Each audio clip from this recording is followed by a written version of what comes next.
আসসালামু আলাইকুম প্রিয় দর্শক, অন্য মঞ্চ চ্যানেলে আপনাদের সকলকে স্বাগত জানাচ্ছি। আসসালামু আলাইকুম। এনসিপি একদিন ধীরে ধীরে ফ্রিডম পার্টিতে পরিণত হবে এবং একদিন ভেনিশ হয়ে যাবে।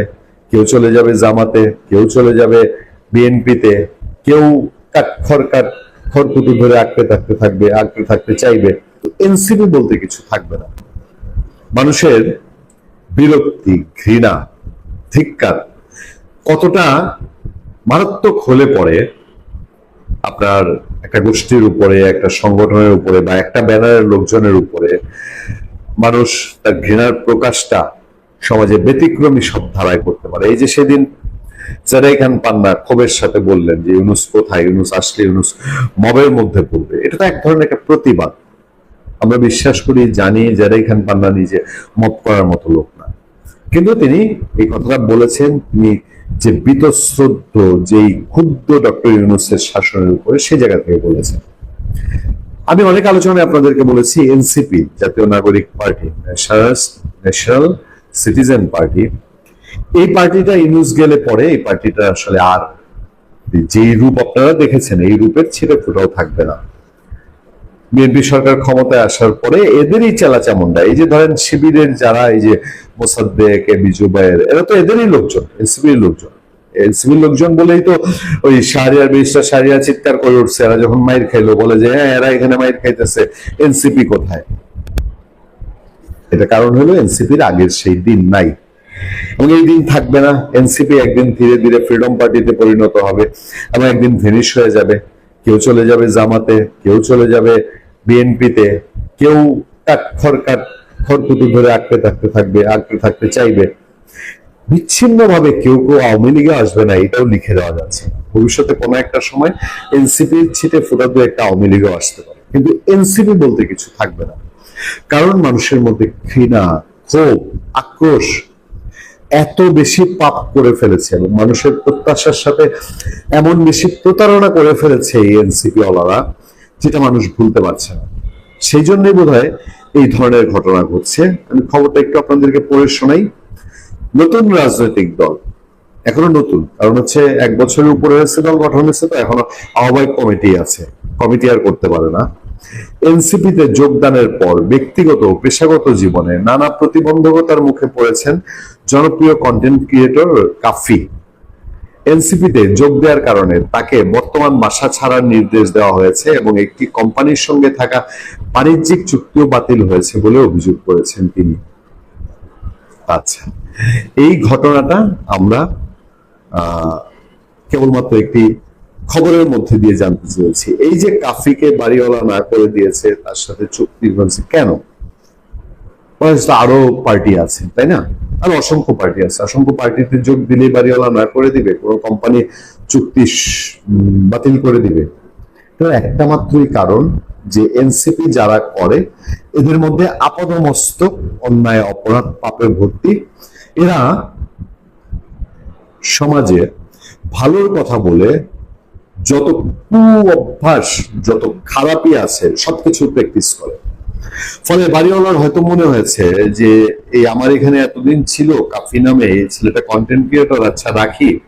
কিন্তু এনসিপিতে যোগ দেওয়ার পরেই হয়তো বুঝতে পেরেছে এইবার ছেলে চূড়ান্ত বখাটেটা হলো, এবার একে দিয়ে আর কিছু আশা করা যায় না। এবং এনসিপি মানেই তার বাসায় নানান রকম আখড়া হতে পারে, নানান রকম সার্কেলে। ধরে যে আমরা ওসমান হাদিকে চিনতাম না, কিন্তু দেখা গেল যে ওসমান হাদিকে যারা হত্যা করেছে ফয়সাল আলমগীরা তার পাশেই থাকতো। মানে এই টাইপের লোকজন তাদের মধ্যে প্রশ্রয় পাওয়া যায়। তো এনসিপির মধ্যে চাঁদাবাজ, মাস্তান, যত ছিচকে আছে, এরা যেভাবে গিয়ে জায়গা নিয়েছে, বাড়িওয়ালার ভয় লাগতেই পারে যে ওরে বাপরে, এই লোক এখন এনসিপিতে চলে গেছে, আমি যত দূরত্ব বজায় রাখবো তত আমার মঙ্গল। এদের সাথে দহরম মহরম যত হবে তত সামনে বিপদ ঘনিয়ে আসতে পারে, তাই নয় কি? শেখ হাসিনা ছাড়া সম্ভব হতো কিনা? হয়তো হতো, সেটা হয়তো আরো 100 বছর পরে হতো। আমি বলবো না যে হতো না, হতো। হয়তো সেটা 2026 না হয়ে, সেটা 2026 না হয়ে 2126 হইতো, হয়তো 100 বছর পরে হলে হইতো, সেটা আমি বলবো না। তবে সবচাইতে বিস্ময়কর ব্যাপার যে এই পারমাণবিক বিদ্যুৎ কেন্দ্র নিয়ে দেশের বামপন্থী চিঙ্কুপামরা যেহেতু রাশিয়া থেকে হয়েছিল বলে বেশি কথা বলে নাই, তবুও তারা বলেছে। আর এই দেশের অন্যান্য যারা ছিল কত ঠাট্টা মশকরা ইয়ার্কি করেছে এই রূপপুর পারমাণবিক বিদ্যুৎ কেন্দ্র নিয়ে আমরা দেখেছি। শুধু এখানেই শেষ নয়, আপনি ফেসবুকে তাদের সেগুলো বিএনপির মিডিয়া সেল থেকে শুরু করে বিএনপির সাবেক নেতা মন্ত্রী এমপিরা কি বলে নাই, কিন্তু আজকে সেই শেখ হাসিনাকে তার যারা ফ্যাসিস্ট বলে, সেই শেখ হাসিনার ভীষণ এবং মিশন যেগুলো ছিল সেগুলোর একটা হচ্ছে এই রূপপুর পারমাণবিক কেন্দ্র। এটা যখন শুরু হয়, আর আজকে সেটা আরো আগে শেখ হাসিনার আমলে সেটা চলে যেত উৎপাদনে, কিন্তু বিশেষজ্ঞদের পরামর্শের বিশেষ কারণে সেটা তখন হয়নি। নইলে এটা হয়তো শেখ হাসিনার হাতে উদ্বোধন হতো, তখনও না জানি তারা কি কি বলতো। কিন্তু আজকে এটা নিয়ে তারা প্রাউড ফিল করতেছে। সবচেয়ে হাস্যকর একটা তথ্য দেই, আমাদের সালাউদ্দিন বলে যাকে বলা হয় প্রাইম মিনিস্টার, কেউ কেউ মনে করে, কেউ কেউ তাকে মনে করে যে তিনি হচ্ছেন বিএনপির হচ্ছেন মেসি বা বিএনপির রোনাল্ডো বা বিএনপির ম্যারাডোনা। ভুল বলুক শুদ্ধ বলুক, সারা মাঠ তিনি একাই চষে বেড়াচ্ছেন, খেলে বেড়াচ্ছেন, সবকিছুতেই তিনি, সব জায়গাতেই তিনি, স্বাস্থ্য মন্ত্রণালয়ে তিনি, কৃষি মন্ত্রণালয়ে তিনি, আকাশেও তিনি, জমিনেও তিনি, পানির নিচেও তিনি, সব জায়গাতেই তিনি। আর তিনি অনেকটা তিনি মানে সেই মানে কি বলবো আর বিধাতার মতো হয়ে গেছেন। সেই সালাউদ্দিন একটা অদ্ভুত কথা বলেছেন যে এই রূপপুর এই পারমাণবিক সূত্র নাকি জিয়াউর রহমান আবিষ্কার করেছে। এই কথা আমরা বলতে শুনি, তো পারমাণবিক সূত্র যেহেতু জিয়াউর রহমান আবিষ্কার করেছে, তারা তো এটা শেখ হাসিনার নাম নিবে না। শেখ হাসিনার অবদান যিনি এটা বলেছেন যে জয় বাংলার অবদান, এটা তো তারা স্বীকার করবে না। কিন্তু ইতিহাস তো আলাদা জিনিস। এই ব্যাপারে আমাদের একজন শুভাকাঙ্ক্ষী সহযোদ্ধা তিনি লিখেছেন যে স্বাধীনতার ঘোষণাও যেমন জিয়াউর রহমানের অবদান ভুয়া, তেমনি আজকে এই রূপপুর পারমাণবিক কেন্দ্রের যে অবদান, বিএনপির অবদানও ভুয়া। এরকম একটা উদাহরণ দিয়েছে। রাজাকার গুলো সম্পর্কে আপনারা যেগুলো বলতেছেন, তারা আওয়ামী লীগ যদি কালকে আওয়ামী লীগের লোকজন বেহেশতে যায় না, জামাতের লোকজন মিছিল করবে আল্লাহর কাছে, আল্লাহ গো আমরা এই বেহেশতে থাকবো না, নিশ্চিত থাকেন আপনারা। আওয়ামী লীগের জামাতের সাথে বেহেশতে যাইতে রাজি হইতে পারে, তার প্রমাণ আমরা পেয়েছি। কারণ আওয়ামী লীগের শতকরা কতজন জামাতের বিরুদ্ধে পোস্ট দেয় ফেসবুকে? নাই, হিম্মত নাই, আমরা জানি।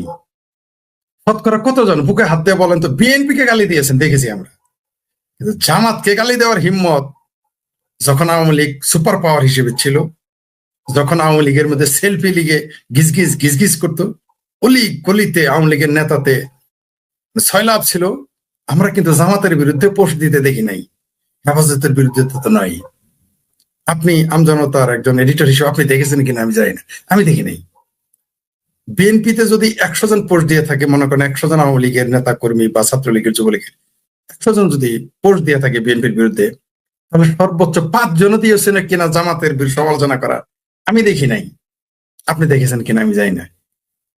কেন বললাম? কারণ এটার উদাহরণ হলো আমাদের বীর মুক্তিযোদ্ধা সেক্টর কমান্ডার লিখিত দুই দিকেই বাঘা সিদ্দিকী, আমাদের বঙ্গবীর কাদের সিদ্দিকী বলেছিলেন যে জামাতের সাথে তিনি বেহেশত যাবেন না।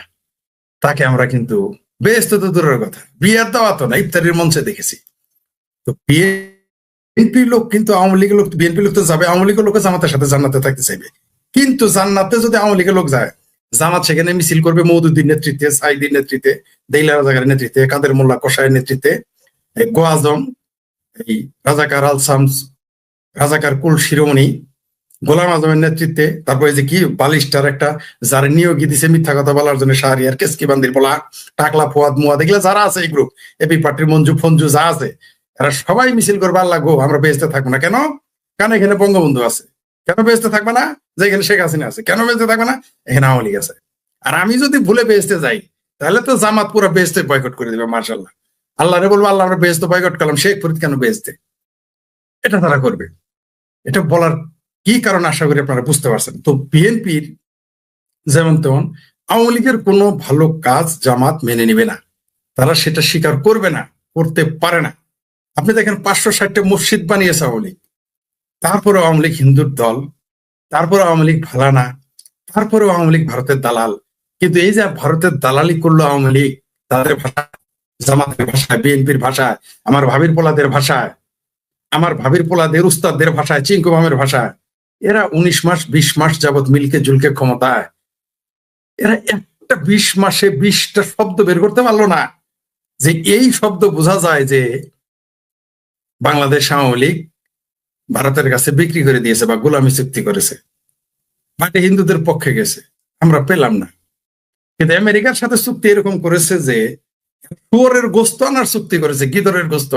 চরমনায়ের পীরের ভাষায়, আমার ভাষায় না, 98% মুসলমানের দেশ, আমার ভাষায়। আবার বললেন না ভাই হিন্দুরা আবার রাগ করে সংখ্যা কম বললে, ভাই আপনার 2% বললেন কেন হিন্দু? আরে ভাই আমি বলছি নাকি, সামরা নাই পীর, চরমনায়ের পীর বলেছে যে 98% তৌহিদি জনতার দেশ, মুসলমানের দেশ। যদি এর মধ্যে লামাজাবি আছে, সিয়াসুনি আছে, তাও তারা বলছে 98% মুসলমানের দেশে এখন গিদরের মাংস আনলে আর সমস্যা নাই। কিন্তু শেখ হাসিনা 560টা মসজিদ বানাইলো, তাদের ভালো লাগে না। তো এরা কোনোদিনই মেনে নিবে না, এরা মসজিদের কথা মেনে নিতে পারে না। তো এরা কি মেনে নিবে? এরা বিতর্ক করে, না না না, বঙ্গবন্ধু কাকরাইল মসজিদের জন্য কিছুই করে নাই, বঙ্গবন্ধু ইসলামিক ফাউন্ডেশনের জন্য কিছুই করে নাই। এরা বলে আচ্ছা যাক, তখন আমাদের জন্ম হয় নাই, জানি না। কিন্তু এই যে 560টা মসজিদ বানাইলো আমাদের চোখের সামনে আওয়ামী লীগের সরকার, শেখ হাসিনার সরকার, শেখ হাসিনার জোট সরকার।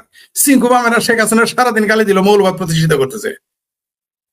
এখন সে এগুলো তো আমাদের চোখে দেখা, এগুলোই অস্বীকার করে। রূপপুর পারমাণবিক বিদ্যুৎ কেন্দ্র তো অস্বীকার করবেই, করতেই পারে তারা। তবে আপনি একটা শিরোনাম দিয়েছেন সুন্দর, যে দুঃসাহসিক। শেখ হাসিনা আসলেই দুঃসাহসী। দুঃসাহসী না হলে রাশিয়ার সাথে চুক্তি করে পারমাণবিক কেন্দ্র, বিদ্যুৎ কেন্দ্র করতো না। অনেকেই শুধু মনে করে যে চায়নার সাথে সম্পর্কের কারণে সরকার পড়ে গেছে আওয়ামী লীগের, বা দুর্নীতি করার জন্য পড়ে গেছে, বা ভারতের সাথে সুসম্পর্ক বলে পড়ে গেছে।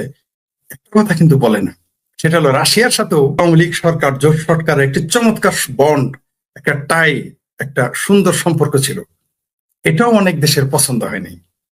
আপনার মনে থাকার কথা, ইমরান খান অযাচিত মানে মানে বিনা দাওয়াতে রাশিয়া চলে গিয়েছিল, আপনার মনে থাকার কথা, পাকিস্তানের প্রধানমন্ত্রী আচানক রাশিয়ায় গিয়ে হাজির, মস্কোতে গিয়ে হাজির। তারপরে কিন্তু সে সরকার পড়ে গেছে। এটা হয়তো অনেকেরই খেয়াল নাই, মনে করিয়ে দিলাম।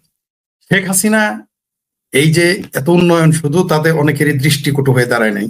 কারণ একটা সাধারণ দেশ থেকে, দরিদ্র দেশ থেকে আমরা, আমাদের দেশে দুর্ভিক্ষ চলে যাবে, আমাদের দেশে বেকারত্ব কমে যাবে, আমাদের দেশে এত বড় বড় টানেল হবে, এরকম চোখ ধাঁধানো মেট্রো রেল হবে, চোখ ধাঁধানো পদ্মা ব্রিজ হবে, এই দেশের মানুষেরই অনেকেরই চোখ টাটাইছে, পছন্দ নেই। আর এত সুন্দর একটা জিনিস যেটা আপনি দেখালেন, রূপপুরে ইউরেনিয়াম যে লোডিং শুরু হয়ে গেল এবং পারমাণবিক বিদ্যুতের পথে আমাদের বাংলাদেশ, তো এটা কেন সহ্য করতে পারবে? অনেক দেশেরও সহ্য হয় নাই, এমনকি এই উন্নয়ন এই দেশের অনেক মানুষ এবং রাজনৈতিক দলেরও সহ্য হয় নাই। এই জন্য তিনি দুঃসাহসী, যে তিনি অনেকের দেশের সাথে চোখ রেখে তিনি এই রূপপুর পারমাণবিক বিদ্যুৎ কেন্দ্রটা করেছিলেন। এটাও কিন্তু তার জন্য কাল হয়ে দাঁড়িয়েছে।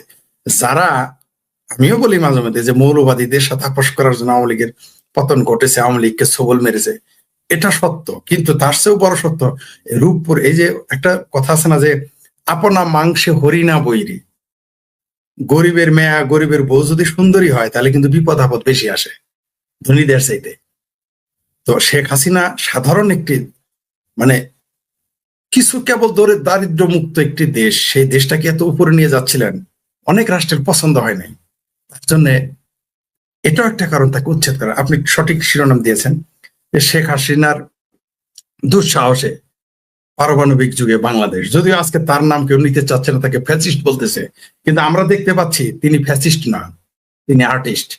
কারণ আমরা এই 18 মাসে কিছুই দেখি নাই। ইউনূসের 300 করেছিল, পুরো জিরো।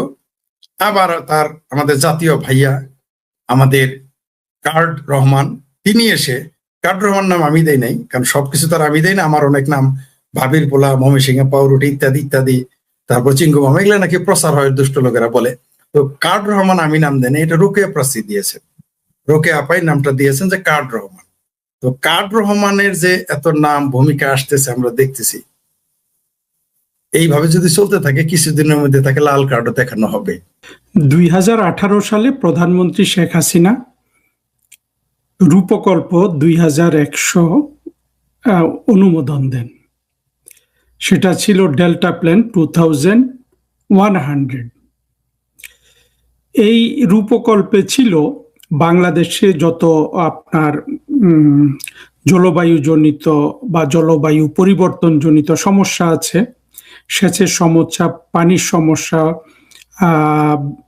বন্যার সমস্যা, খরার সমস্যা, এবং সমুদ্রের যে আপনার সমুদ্র পৃষ্ঠের যে উচ্চতা বেড়ে যাচ্ছে বঙ্গোপসাগরে, এবং তার মাধ্যমে লবণাক্ততা ছড়ানো কিংবা বাংলাদেশের দক্ষিণাঞ্চল ডুবে যাওয়া, এই যে সম্ভাবনাগুলোর কথা বলা হচ্ছিল গত 50-60 বছর ধরে, এই সবগুলো সমস্যা সমাধান করা, অর্থাৎ 2100 সাল নাগাদ এই প্রকল্প বাস্তবায়ন করে, এবং এটার জন্য নেদারল্যান্ড সরকারের সাথে বিশেষ সহযোগিতারও ব্যবস্থা করা হয়।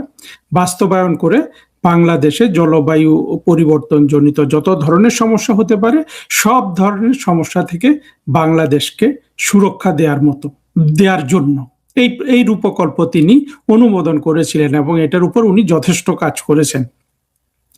আজকে বাংলাদেশের কত মানুষ এই রূপকল্প 2100 কথা জানে আমি জানি না, কিন্তু আপনারা যারা জানেন তারা কি কখনো চিন্তা করে দেখেছেন যে বাংলাদেশের জন্য যে মহিলা হয়তো আর 10 বছর বাঁচবে, 15 বছর বাঁচবে, সেই মহিলা আপনার 100 বছরের একটা পরিকল্পনা গ্রহণ করেছে, অত্যন্ত বৈজ্ঞানিক, অত্যন্ত সুচিন্তিত, যার মাধ্যমে এই বাংলাদেশ সুরক্ষা পাবে এই বর্তমান বিশ্বের সবচেয়ে বড় সমস্যাগুলোর মধ্যে, যেটাকে চিহ্নিত করা হয় সেই জলবায়ু পরিবর্তনজনিত সমস্যা থেকে।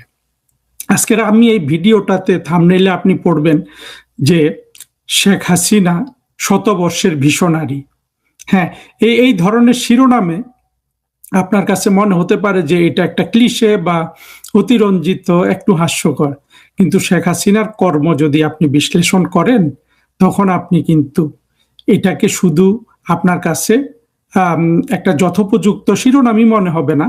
আপনি যদি সত্যি বিবেকবান মানুষ হন, আপনি যদি দেশপ্রেমিক মানুষ হন, আপনি যদি মানুষকে ভালোবাসেন, আপনি যদি মানুষকে নিয়ে চিন্তা করেন, তাহলে বুঝবেন যে আমি যে শিরোনামটি আজকে এই থাম্বনেইলে দিয়েছি এই ভিডিওর, যে শেখ হাসিনা শতবর্ষের ভীষণারী, এটা আপনার কাছে কম মনে হবে। 2010 সালে প্রধানমন্ত্রী শেখ হাসিনা রূপপুর পারমাণবিক বিদ্যুৎ প্রকল্পটা অনুমোদন করেন। এই প্রকল্প অনুমোদন করার পরে এটা 2017 সালে এটার কাজ শেষ হয়। এখন এই গত 28 এপ্রিল, অর্থাৎ গতকাল নাকি আজকে 28 এপ্রিল, এটার প্রথম রিঅ্যাক্টরে ইউরেনিয়াম জ্বালানি এখানে ভর্তি করা হয়, এবং এই রূপপুর পারমাণবিক বিদ্যুৎ প্রকল্প এখন উৎপাদনের দিকে যাচ্ছে।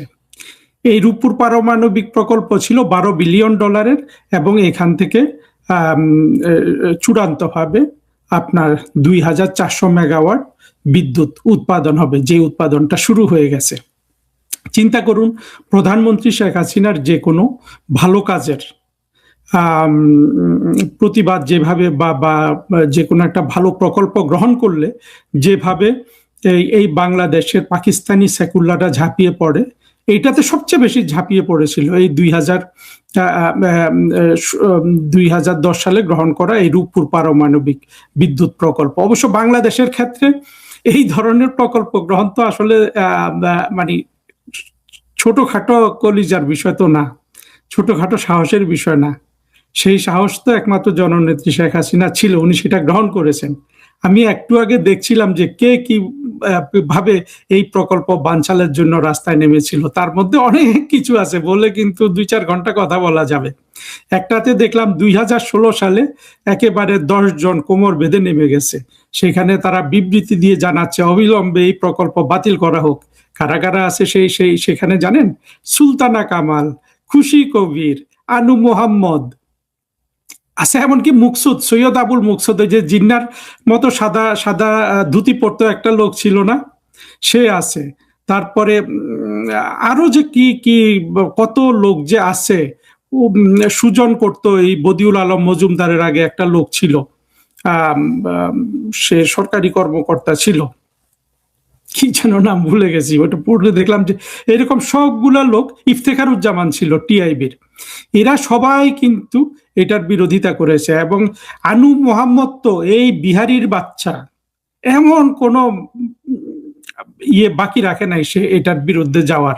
আজকে সে আনু মোহাম্মদ কই? আজকে এই যে রূপপুর পারমাণবিক বিদ্যুৎ প্রকল্পে যে বিদ্যুৎ উৎপাদন হচ্ছে, সেখানে সবচেয়ে বেশি উৎফুল্ল কিন্তু আজকে বিএনপি। কারণ বিএনপি কিন্তু, সরকারটা এখনই পড়ে যেত, এই 1200 এই যে 2400 মেগাওয়াট বিদ্যুৎ এখানে উৎপাদন হবে, এইটা কিন্তু বিএনপির জন্য লাইফ লাইন। যেভাবে বিএনপি সব দিকে কলকারখানা বন্ধ করে, অর্থাৎ তারা কোনো কিছু যেহেতু সামলাতে পারছে না, কিন্তু দেখেন শেখ হাসিনার কাজ আশীর্বাদ হয়ে বসলো কিন্তু তারেক রহমানের মাথার উপর। চিন্তা করতে পারেন, তারেক রহমান বিভিন্ন সময় শেখ হাসিনার প্রতি কত ঘৃণা সে করেছে, আমরা তো এটা দেখেছি। এই তারেক রহমানের সরকার কিন্তু অন্তত বিদ্যুৎ সেক্টরে এই এই এই শেখ হাসিনার করা এই এই এই এই মেগা প্রজেক্টটা দিয়ে কিন্তু উনি বেঁচে যাচ্ছেন। এটা 12 বিলিয়ন ডলারের একটা প্রকল্প ছিল। কয়দিন আগে আমরা দেখেছি কি, আপনার এইখানে টিউলিপ সিদ্দিক 5 বিলিয়ন ডলার মেরে দিয়েছে বলে ইউনুস কিন্তু লন্ডনে চলে গেছিল, যেখানে ইউনুস আর তারেক রহমান বৈঠক করেছিল। কি পরিমাণ বাংলাদেশে শেখ হাসিনার পরিবার এবং আওয়ামী লীগ মুক্তিযুদ্ধের পক্ষের শক্তির বিরুদ্ধে এই দেশের পাকিস্তানি সেকুলাররা, জঙ্গি মৌলবাদীরা, স্বাধীনতা বিরোধীরা কি পরিমাণ মিথ্যাচার করতে পারে, এটা কিন্তু সর্বশেষ তার একটা নজির। এই 5 বিলিয়ন ডলার নিয়ে আসবে এইটা বলে কিন্তু ইউনুস যেই ভিজিটটা সে লন্ডনে করেছিল, 4-5 দিন ওখানে গিয়ে বসেছিল, যেসব খবরপত্র পত্রিকা বের হয়েছে, এইটা ছিল বাংলাদেশের কোন সরকার প্রধানের সবচেয়ে দামি ভিজিট। অর্থাৎ হোটেল ভাড়া ইত্যাদি কোটি কোটি টাকা কিন্তু সে 5-7 দিনে কিন্তু ইউনুস খরচ করে ওই তারেক রহমানের সাথে একটা বৈঠক করে চলে এসেছে। তারেক রহমান আর ইউনুসের জন্য এই বৈঠকটা গুরুত্বপূর্ণ হতে পারে, কিন্তু বাংলাদেশের মানুষের কোটি কোটি টাকা ইউনুস কিন্তু সেখানে খরচ করেছে। জোর গলায় বলেছে টিউলিপ সিদ্দিকের টাকা এনে সে দেখাবে। আজ পর্যন্ত তারেক রহমান বলুন, এই যে এত বড় বড় কথা বলছে, সেই বদমাস দেবপ্রিয় যে 234 বিলিয়ন ডলার পাচার হয়েছে বলেছে, এরা কিন্তু এখন পর্যন্ত শেখ হাসিনার সরকারের কারো পাচার করা একটা টাকা কি কোথাও দেখাতে পেরেছে না আনতে পেরেছে? এখন পর্যন্ত বাংলাদেশে টাকা পাচার এবং টাকা আনার একমাত্র রেকর্ড আছে বর্তমান প্রধানমন্ত্রী তারেক রহমান এবং ওনার প্রয়াত ভাই মরহুম কোকো। ওনাদের টাকা কিন্তু বাংলাদেশে ফেরত এসেছে, পাচারকৃত টাকা। এটা কিন্তু ইতিহাস হয়ে রয়েছে। শেখ হাসিনার পাচারকৃত টাকা যদি কেউ আনতে না পারে, আমরা কিন্তু বাংলাদেশের কাউকে কিন্তু আসলে আমাদের মুক্তিযুদ্ধের পক্ষ থেকে এদের কাউকে কিন্তু ক্ষমা করার কোনো সুযোগ নেই। দেখুন, দেশটা কিন্তু ধ্বংস হয়ে গেছে। ইউনুস যেভাবে ডাকাতি করে দেশটা ধ্বংস করে দিল, বর্তমানে মানুষের যেই পরিমাণ অর্থনৈতিক সংকট মানুষের সামনে তৈরি হয়ে গেছে, মানুষের কষ্ট যেভাবে দিন দিন বাড়ছে, সেটা